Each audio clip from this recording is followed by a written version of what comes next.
So I saw Hardcore at Toronto Film Fest and it was pretty fucking hardcore. Now there's a pretty good way to describe this movie that I think you'll all agree with when you see it, and it's that this movie is Crank meets Mirror's Edge. This film is very much inspired by video games, and it's very much inspired by Neville Dean and Taylor. It lives on the principles of sex, drugs, and rock and roll, and it's filled with great excuses for the film to be the way that it is. During the live Q&A after the movie, somebody asked why the main character was a cyborg, but to me the answer was obvious. Well, because if he wasn't a robot, I think by minute 10 we'd have to just roll the credits because he'd be dead.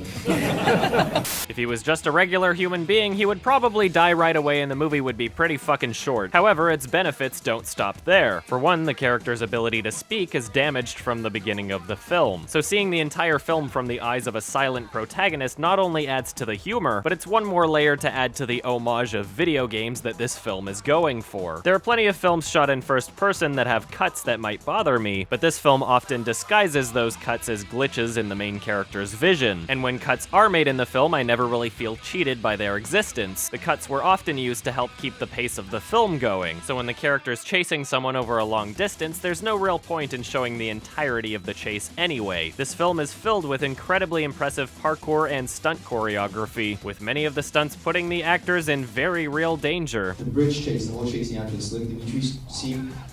We just parked next to the bridge one day. That was all just done with 2 guys, and I'm sitting in the warm car with a playback that doesn't skip it. And they'd be like, action, and I'd be like, all right. And they come back 5 minutes later, be out of breath, and then just sit there in the car sipping a drink, probably warm. And I'd be like, it's pretty good. They're like, oh yeah, I'm like, yeah, we have to do another one. Now, much like a Neville Dean and Taylor film, this movie does not really take itself too seriously. The film has a constant sense of goofiness and humor, so that combined with the ridiculous and well-choreographed action made for a film that I had an absolute blast watching. This film and Mad Max are probably tied for the most fun I've had in a film all year. This is a great example of a fun out of 10 movie. Is it as good of a film overall as Mad Max? No. I mean, for one, this film is a lot more stupid, but on the plus side, this film knows that it's stupid and is proud of it. Like any Neville Dean and Taylor film, it's not trying to be an Oscar winner, it's just trying to be entertaining. So when the plot gets so stupid that it's a little difficult to understand exactly why any of this is happening, at least it's a movie that doesn't really beg for you to care. This movie doesn't pretend it's anything other than what it is, and that makes it all the more enjoyable. It's cheesy, dumb fun, but it is a lot of fucking fun. The only real complaints I would have would be with a few of the music choices. There's a lot of music in the film, and for the most part it's great, but I can't deny that there were a few times that the song choices were pretty unfitting. Anyway, I would absolutely recommend this movie, and although it's not an artistic masterpiece, it is something that I'll be buying on Blu-ray and showing to a room full of drunk friends. The director already uploaded a clip of this movie to his YouTube channel if you want to check it out, and even though parts of this scene are really impressive, don't build your expectations for this movie on this scene alone. This scene in particular is nothing in comparison to a lot of other scenes in the film. Also, you can see the music video he directed for his band that originally inspired this movie to be made in the first place. Again, it's nothing in comparison to the actual film, but still very entertaining and impressive. This was an incredibly enjoyable film, and I hope you all see it as soon as you can. And I'm giving this one a 7 out of 10.